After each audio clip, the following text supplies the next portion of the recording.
한 번쯤 그런 이야기를 들어보셨을 텐데요. 한 사람이 냉동창고에 갇혔습니다. 아무리 문을 두드려 봤지만 문은 열리지 않았습니다. 결국 이 사람은 냉동창고에 갇혀 오들오들 떨다가 죽음을 맞게 됩니다. 그런데 이상한 것은 당시 이 냉동창고는 전원이 꺼져 있었다라는 겁니다. 냉동창고가 작동하지 않음에도 이 사람은 추위에 떨다 죽은 거죠. 까닭은 이 죽은 사람은 자신이 냉동창고에 갇혔다라는 사실만으로도 극도의 추위를 느낀 겁니다. 그리고 이제 이런 부정적 생각이 결국 그를 얼어 죽게 만들었다라는 겁니다. 여러분, 이는 노시보 효과를 설명할 때 쓰는 대표적인 이야기입니다. 노시보 효과라는 것이 있죠. 플라시보 효과의 반대 경우입니다. 약을 복용하면 좋아질 것이라는 그 믿음과 기대 때문에 이게 가짜 약임에도 불구하고 병세가 호전되는 현상, 여러분, 이게 플라시보 효과입니다. 그럴 때 노시보 효과는 그 정반대의 경우입니다. 약에 대한 불신과 이 부작용에 대한 우려 때문에 약효가 제대로 발휘되지 않는 거죠. 해를 입게 되다라는 라틴어에서 유래된 말인데, 여러분, 이처럼 불신과 부정적 생각은 위험합니다. 그런데 사람이 위기에 빠지게 되면 어떻게 되는가? 이런 불신과 부정적 생각에 잠식되는 거예요. 그리고 이런 생각에 의해서 해를 입게 되는 겁니다. 냉동창고가 제대로 작동하지 않음에도 불구하고 그 안에서 동사하는 일이 일어나는 거죠. 우리는 보다 현실을 객관적으로 볼 수 있는 사람이 되어야 합니다. 그럴 때 이런 나오미 역시도 마찬가지였는데, 여러분, 성경을 보면 나오미는 자신의 삶을 그 비어 돌아온 것으로 말하죠. 그러나 그렇지 않았습니다. 그녀에게는 비록 모함 여인이었지만 자신의 백성과 신을 버리고 어머니를 붙쫓은 며느리가 있었고요. 또한 그녀에게는 그녀를 다시 약속의 땅으로 부르신 전능자가 있었습니다. 더불어 오늘 본문을 보면 그들이 베들레헴에 도착할 때는 보리를 추수하는 때였다라고 말씀합니다. 여러분, 이는 여전히 소망이 있다라는 그런 의미입니다. 여러분, 이스라엘은 보통 3번에 걸쳐서 추수를 했습니다. 4월부터 5월이 되면 이 보리를 추수했고요. 6월부터 7월에는 밀을 추수했습니다. 그리고 9월에서 10월이 되면 포도와 각종 과일을 거두었습니다. 여러분, 그럴 때 이 이스라엘의 3대 절기는 모두 이 추수와 깊은 연관이 있습니다. 보리를 거둘 때쯤에는 유월절과 무교절을 지켰고, 밀을 거둘 때쯤이면 맥추절을 지켰습니다. 그리고 이제 각종 과일을 거둘 때는 수장절을 지켰습니다. 여러분, 그런데 나오미가 이 보리를 거둘 쯤에 베들레헴에 왔다라는 거죠. 여러분, 그럴 때 이 말은 당장에 먹을 것에 대한 걱정은 덜 수 있었다라는 말입니다.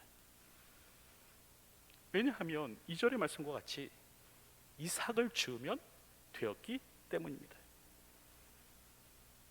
여러분, 여기서 이삭을 줍는다라는 말은 무슨 말인가?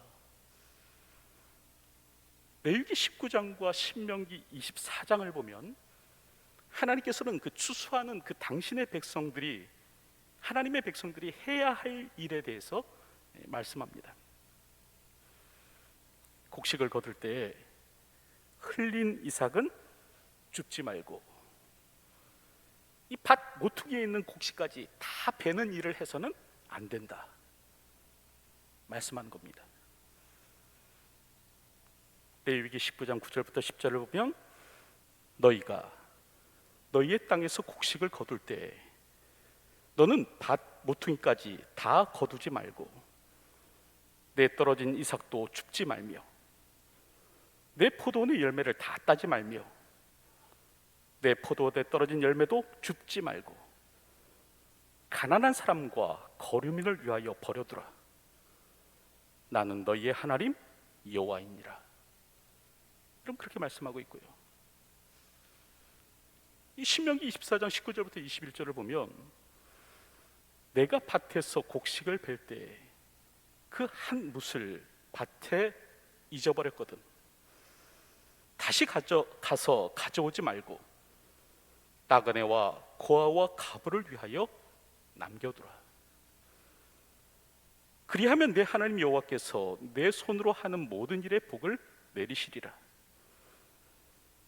내가 내 감람나무를 떤 후에 그 가지를 다시 살피지 말고 그 남은 것은 객과 고아와 과부를 위하여 남겨두며 내가 내 포도원의 포도를 딴 후에 그 남은 것을 다시 따지 말고 객과 고아와 과부를 위하여 남겨두라. 여러분, 이처럼 하나님께서는 남겨두라라고 말씀하신 겁니다.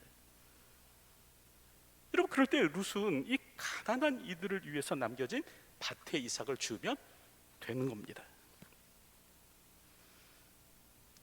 그럴 때 오늘 우리가 읽은 이 3절을 보면 아주 인상 깊은 일이 일어납니다. 이제 룻이 시어머니의 허락을 받아서 이 밭에 나가서 이삭을 줍는데 우연히 엘리멜렉의 친족이었던 보아스의 밭에 이르렀더라라는 겁니다. 여러분, 보아스는 누구인가? 그것에 대해서 첫째로 성경은 그 엘리멜렉의 친족이었다라고 하죠. 나오미의 남편 엘리멜렉의 친족이었다.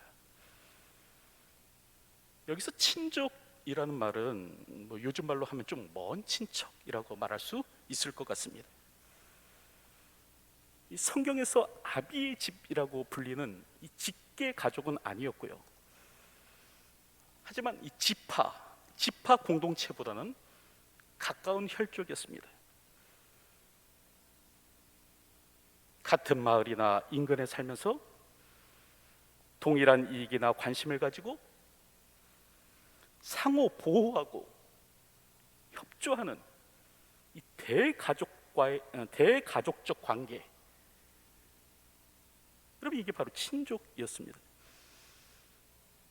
그럴 때 저들은요, 후사가 없이 죽은 그 친족의 미망인에게 후손을 제공하는 일을 해야 했고요.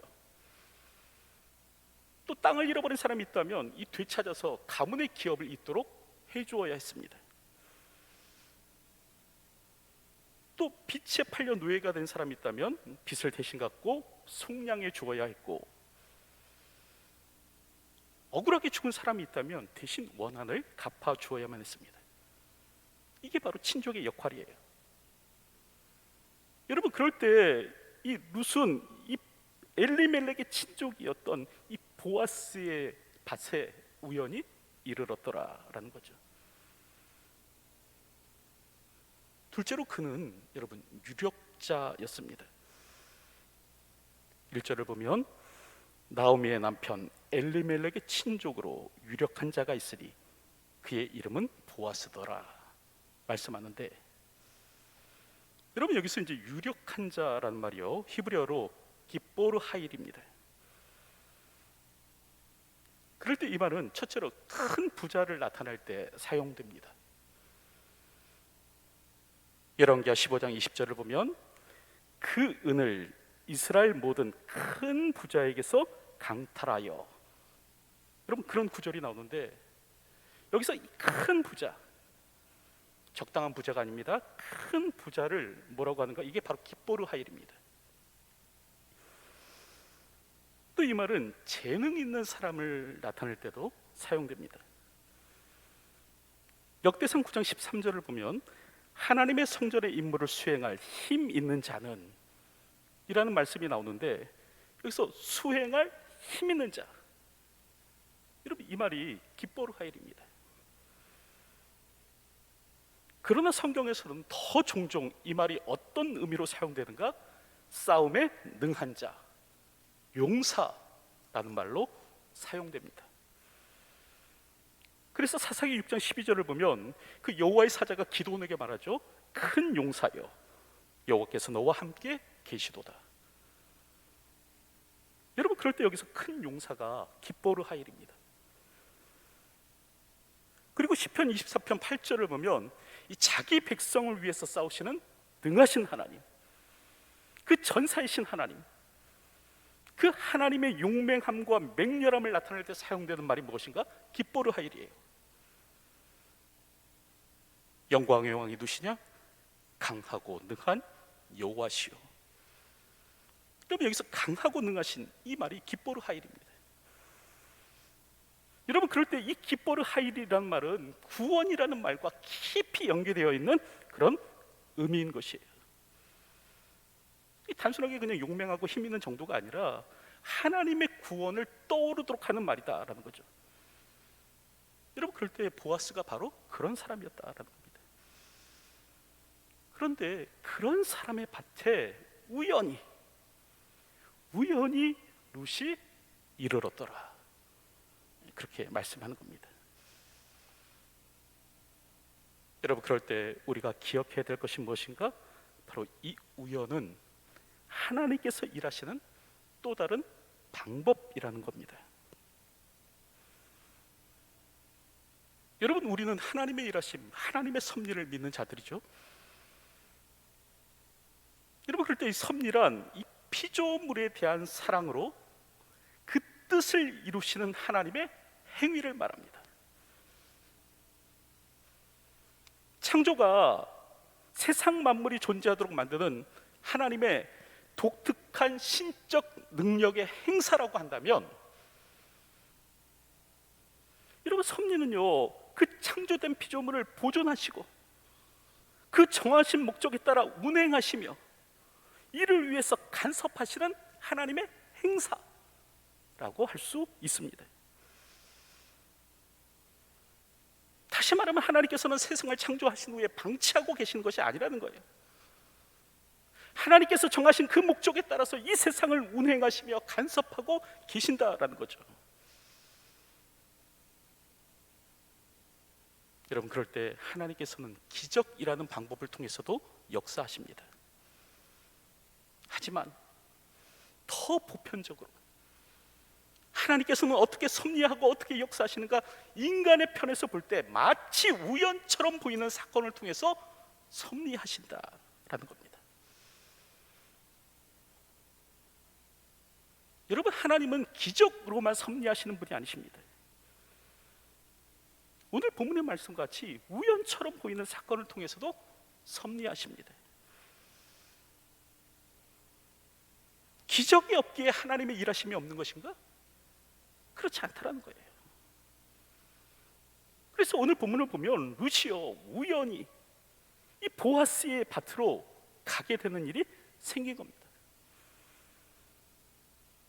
또한 보아스가 마침 그렇게 자신의 밭에서 일하는 그 룻의 모습을 보게 되었다라는 거죠.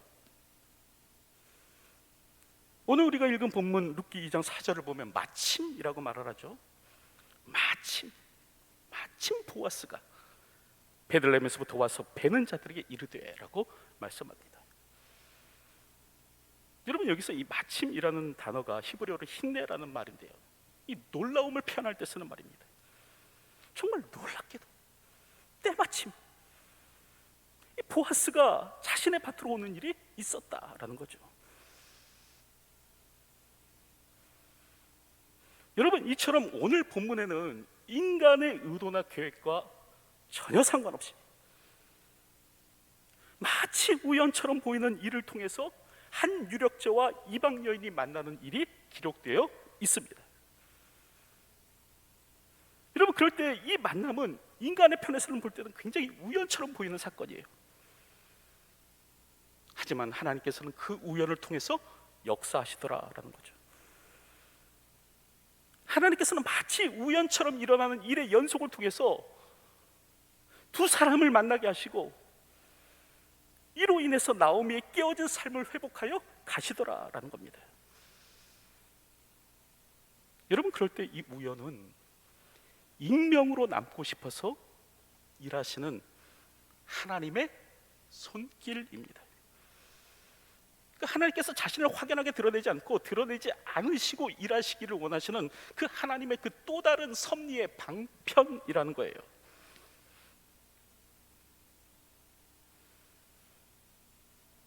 여러분, 그럴 때 성도는 이런 하나님의 일하심에 민감한 자가 되어야 됩니다. 우연을 통해서 일하시는 그 하나님의 손길을 재빠르게 알아챌 수 있는 그런 영적 통찰력이 오늘 우리에게 있어야 됩니다. 하나님의 일하심을 바라볼 수 있는 그 탁월한 시선의 사유가 우리에게 있어야 하죠. 우둔한 자는 하나님의 일하심에 둔감합니다. 하나님께서 그의 우편에서 그를 도우고 계심에도 불구하고 이를 모르는 거예요. 그리고 예수 믿어도 별일 없네, 왜 내 삶에는 기적이 없어? 이러고 불평하는 거죠.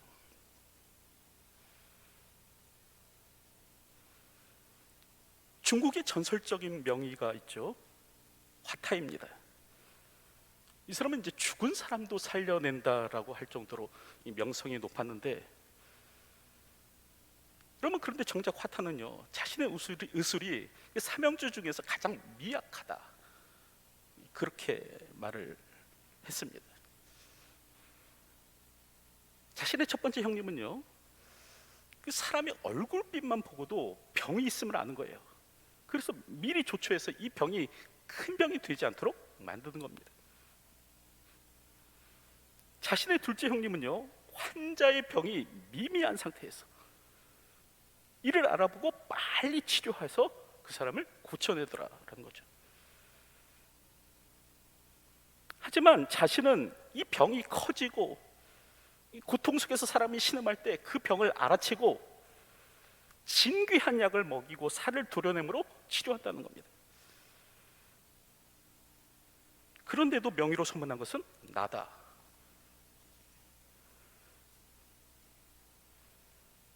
여러분, 뭔가 대단하고 엄청난 치료를 해야 명의가 아닙니다. 아예 그 일이 일어나지 않도록 하는 것이 진짜 명의죠. 하늘의 해를 멈추고 바다를 갈라야만 전능자이신가? 여러분, 그렇지 않아요. 오히려 그 일이 일어나지 않도록 우리보다 앞서 행하시는 분이 전능자이십니다. 기적은 비상섭리입니다. 다시 말하면 하나님께서 통상적으로 일하시는 방식은 아니라는 거예요. 특별한 경우, 특별한 방법으로 섭리하시는 그런 하나님의 행위입니다. 여러분, 한번 생각해 보십시오. 이스라엘이 싸울 때마다 하늘의 해가 멈춥니다. 이스라엘 백성들이 다닐 때마다 바다가 쫙쫙 갈라집니다. 그러면 세상이 어떻게 되겠습니까? 그래서 하나님께서는 기적보다는 마치 우연처럼 보이는 사건을 통해서 오늘 우리의 삶을 이끌어 가시는 것을 즐거워하시는 겁니다. 그럼에도 사람들은 기적이 없으면 하나님의 돌보심이 없다라고 생각하죠. 기적이 일어나지 않았기에 하나님은 없다라고 말을 합니다.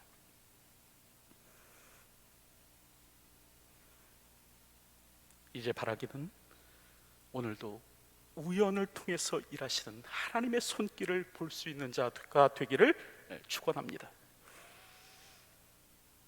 그 영적 민감함, 그 영적 통찰력을 가지고 우연을 통해서도 일하시는 그 하나님의 그 손길을 재빨리 알아보는 사람이 될 수 있어야 합니다. 하나님의 섭리는 기적을 통해서만 일어나는 것이 아니에요. 그래서 룻기에는 기적이 일어나지 않습니다. 기름병에 기름이 가득 차서 떨어지지 않는 일이 생기지도 않고, 밀가루통에 밀가루가 마르지 않는 일이 생기지도 않습니다. 또 죽은 나사로가 살아난 것처럼 이 나오미의 죽은 남편이 다시 살아나서 나타나는 일도 없습니다. 그렇다고 한다면 룻기에는 하나님의 보호와 섭리가 없는 것인가? 그렇지 않다는 거예요. 기적이 없을지라도 하나님께서는 마치 우연처럼 보이는 이 사건을 통해서 룻과 나오미의 삶을 이끌고 계십니다. 그리고 그 하나님께서 오늘도 나의 삶을 이끌어 주실 것입니다. 오늘도 나의 삶에 기적이 없다라고 한탄하지 마시고요, 우연을 통해서 일하시는 그 하나님의 손길을 보시는 분들이 되시기 바랍니다. 그 송진구 교수라는 분의 극복의 힘 빅 예스라는 책을 보면 여러분 그런 이야기가 실려 있어요. 손진기 대표에 관한 이야기인데, 여러분 이분은 다쿠쇼쿠 대학, 일본의 다쿠쇼쿠 대학을 나오셨고요, 한국에서 오랫동안 PD 생활을 했습니다. 그리고 이제 사업에 뛰어들어서 또 많은 돈도 벌었죠. 그러던 중에 그 루미나리에라는 이탈리아의 조명 축제를 한국에 들여왔습니다. 그런데 이게 화근이 된 거예요. 이 축제가 실패하면서 56억 원의 부채를 지게 됩니다. 결국 그는 자살 연구가가 되었습니다. 실패 없이 죽는 방법만을 연구했어요. 그러던 중에 그 서울의 반포대교에서 그 자살하는 사람이 가장 많다라는 사실을 알게 되었고, 여러분 죽으러 갔습니다. 인적이 제일 드문 밤 12시를 택해서 반포대교로 갔어요. 그랬더니 자기보다 먼저 죽으려는 사람이 있더랍니다. 막 신발을 벗고 한강으로 투신하려는 사람이 있어서 이 본능적으로 이제 휴대폰을 꺼내서 119에 전화했습니다. 지금 반포대교인데요, 사람이 다리에서 투신하러 갑니다. 빨리 구해주세요. 결국 그날의 자살은 실패하고 말고 이제 다른 날 자살하려고 했는데, 이제 마지막으로 가장 친했던 그 여자 후배를 만났습니다. 그리고 말하기를, 나 자살한다. 그랬더니 여자 후배가 그렇게 말하더랍니다. 내가 죽는 건 말리지 않을 테니까 한 번만 내가 가자는데 들렀다 가요. 그렇게 말하더니 어느 교회에 훅 밀어놓고 이제 자기는 가버리더라는 거예요. 이 초등학교 이후 단 한 번도 교회를 가본 적이 없는데, 이때 이제 손 대표는 교회 의자에 앉아서 있다 보니까 그 억눌렸던 감정이 그냥 폭발하더라는 겁니다. 그래서 엉엉 울었대요. 하나님, 내가 왜 죽어야 합니까? 내가 무슨 잘못을 했습니까? 이 눈물 콧물 흘리면서 막 미친 듯이 중얼거렸다라는 거죠. 이렇게 기도 같지도 않은 기도를 3시간 동안이나 했다고 합니다. 그런데 그때 정말 거짓말 같은 일이 일어나는 거예요. 어느 정도 이제 마음을 가라앉히고 얼굴을 들어서 멍하니 십자가를 보고 있는데, 이제 시간이 돼갖고 막 새벽 예배를 드리기 위해서 막 여러 사람들이 주변에 앉아 있더라는 거죠. 그때 바로 앞에 앉아 있던 사람이 뒤를 돌아보더니 아른 체를 하더랍니다. 손 사장, 자네 나 알지? 여러분, 그래서 봤더니 이 사람이 누구냐면 그동안 자기가 피해서 도망 다녔던 그 3억 원을 빌린 그 채권자더래요. 근데 이 사람이 말하기를, 내가 지금까지 자네가 하는 이야기 다 들었네. 손 사장, 3억 원은 안 받을 테니까 죽지 마라. 이런 그러더랍니다. 여러분, 이때 손 대표는요 굉장한 충격을 받았고요, 또 작지만 강렬한 희망을 보았다고 합니다. 그래, 다시 한번 시작해보자. 용기를 내었고, 이 여러 우여곡절 끝에 이제 새로운 도전을 하게 되는데, 여러분, 이게 대박이 납니다. 일본의 음식 재료를 수출하는 일을 하였는데, 때마침 대장금이라는 드라마가 크게 히트를 친 거예요. 그래서 일본의 한류 열풍이 분 겁니다. 결국 56원의 부채를 다 갚고 재기할 수 있었다라는 거죠. 여러분들은 이 이야기를 들으면서 어떤 생각이 드십니까? 우연은 하나님께서 당신의 백성을 위해서 일하시는 또 다른 방법입니다. 우연히 자살하러 가던 사람이 자살하는 사람을 건져냅니다. 살려냅니다. 그리고 다시 자살을 결심했을 때 우연히 초등학교 이후로는 한 번도 가보지 않은 그 교회에 건져줍니다. 아무도 없는 그곳에서 펑펑 3시간 동안 울고 났더니 우연히 그곳에서 빚쟁이를 만나게 됩니다. 그런데 우연히 그 빚쟁이가 나의 그 사람의 기도를 듣고, 내가 그 돈 받지 않을 테니까 죽지 마라 라고 말을 합니다. 그래서 이 말에 용기를 내서 새로운 사업을 시작했더니 우연히 일본의 한류 열풍이 불어서 대박이 납니다.